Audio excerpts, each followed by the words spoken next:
This video is sponsored by Ram Ram Group of Companies, co-sponsored by Nature House and Bhaiya Ji Silver Coated Ilaichi. तो आपके साथ बातों का सिलसिला बदकही का सिलसिला शुरू करें। सबसे पहले वही आते हैं कि इमरजेंसी है क्या, इमरजेंसी और ओपीडी में क्या फ़र्क होता है, एक नॉर्मल ओपीडी और इमरजेंसी में क्या फ़र्क है? देखिए, सबसे पहले तो आपने मेरे को यहाँ पे बुलाया और इतना प्यारा लोकेशन है, मेरे को तो बहुत अच्छा लगा। पॉडकास्ट का ओवरऑल एम्बियंस बहुत अच्छा है। देखिए, इमरजेंसी इटसेल्फ एक वर्ड ही सजेस्ट करता है कि एक मतलब कुछ ना कुछ ऐसा घटित हुआ है बॉडी में जिसका तुरंत इलाज करना बहुत ज़रूरी है, और वो अवेयरनेस लोगों के अंदर कम है।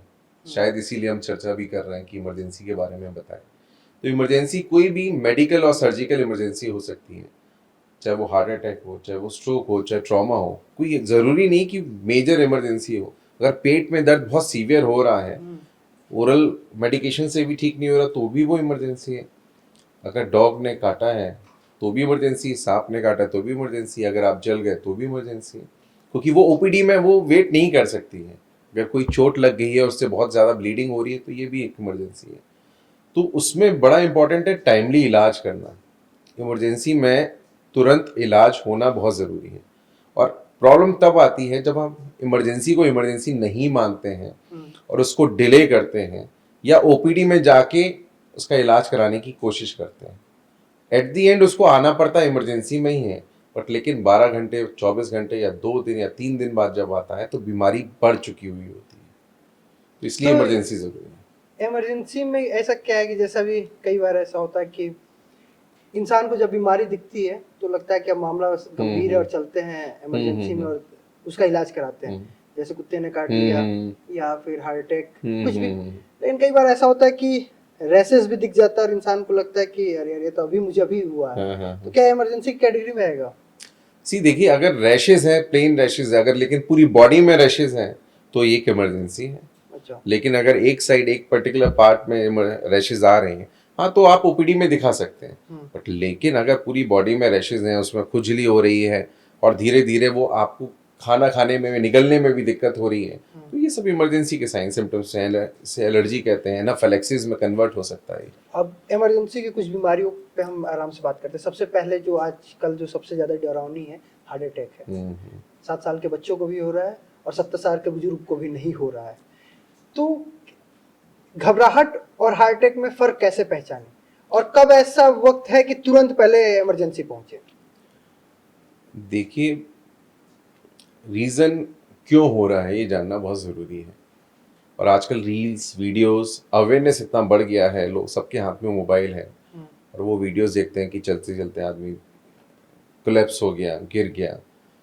चाहे वो यंग हो, 20 साल का हो या 50 साल का हो, या बिल्कुल absolutely fine, healthy, hello and hearty, but लेकिन उसको हार्ट अटैक हो गया। तो उसके पीछे रीजंस हैं, जो रिस्क फैक्टर्स होते हैं, पहले वो जानना ज़रूरी है। डायबिटीज़, ब्लड प्रेशर सबको पता है, मोटापा सबको पता है, एडिक्शन, अल्कोहल का, स्मोकिंग का, ये भी मोटा मोटा अंदाजा है। लेकिन क्या चेंज हुआ है लास्ट 10-15 सालों में? स्ट्रेस। हमारी लाइफस्टाइल चेंज हो गई है। अब हम सारी चीज़ें बंद दरवाज़ों के अंदर करते हैं। पहले तो साइकिल से ऑफिस जाते थे, अपनी एक्सरसाइज हो जाती थी, और फिर उसके बाद अपना काम किया, आराम से इतना थक जाते थे, सो जाते थे, नींद भी हो जाती थी, एक्सरसाइज भी हो जाती थी और काम भी हो जाता था। अब ना वो साइकिल रही, ना नींद आती है लोगों को, और फिर स्ट्रेस का लेवल बढ़ता जा रहा है सबका, क्योंकि कंपटीशन है, इतना पॉपुलेशन इतना ज़्यादा है। तो एक फैक्टर है स्ट्रेस, और दूसरा है पॉल्यूशन। पहले आपने सुना AQI का लेवल 200, 300, 400, और दिल्ली में तो 500 में 700, जब अगर दिवाली बीता तो 700 800 होता है। तो आप ये जो पॉल्यूशन है, ये एक नया रिस्क फैक्टर है जो 10 साल पहले नहीं था या 15 साल पहले नहीं था।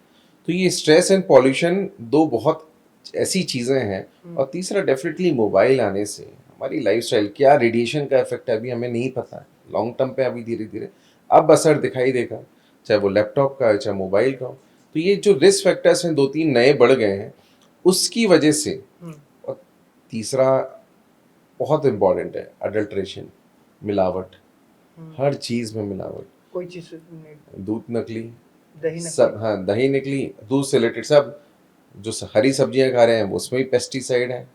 आप जो भी खा पी रहे हैं वो आपको इनडायरेक्टली डायरेक्टली अफेक्ट कर रहा है, तो उसका असर तो आना है, चाहे वो हार्ट अटैक हो, चाहे वो ब्रेन की नस लकवा फालिस स्ट्रोक हो, चाहे लॉन्ग टर्म किडनी की बीमारी हो, चाहे लिवर की बीमारी हो, आपके ऑर्गन्स तो अफेक्ट होने ही होने। तो इस वजह से ये इंसिडेंस बढ़ रहा है। और दूसरा, कैप्चर भी हो जाता है तुरंत, कहीं हो रहा तुरंत वीडियो बन जाता है, तो लोगों को और डर लगता है। होता पहले भी था, लेकिन अब बढ़ इसलिए गया और कैप्चर है, लोगों को समझ में आ जाता है। एक बहुत बड़ा रिस्क फैक्टर है जो यंगस्टर्स में होता है, जो 20 साल 22 साल, वो फैमिली हिस्ट्री है। अगर किसी की फैमिली हिस्ट्री में हार्ट की दिक्कत है या उसमें किसी के फैमिली मेंबर की डेथ हुई है, मम्मी पापा दादा दादी, तो वो उसके में भी होने के चांसेस है। तो उसको बस ये करना है कि उसकी जो स्क्रीनिंग है थोड़ा पहले हो जाने दें, है ना। तो हार्ट की कुछ जेनेटिक बीमारियां होती हैं जो कि स्क्रीनिंग पे पता पड़ जाती है, सिम्टम अचानक हार्ट अटैक और कार्डियक अरेस्ट होते हैं। तो ये फैमिली हिस्ट्री भी बहुत पॉजिटिव होती है। नहीं, तो आखिर जो सवाल एक और था कि हम हार्ट अटैक और घबराहट इन दोनों को कैसे पहचाने, क्या हार्ट अटैक है और कौन सा भी नॉर्मल है कि हम तो ये कारण मैंने बताया किस वजह से हो रहा है। दूसरा होता है कि आप कैसे पहचाने।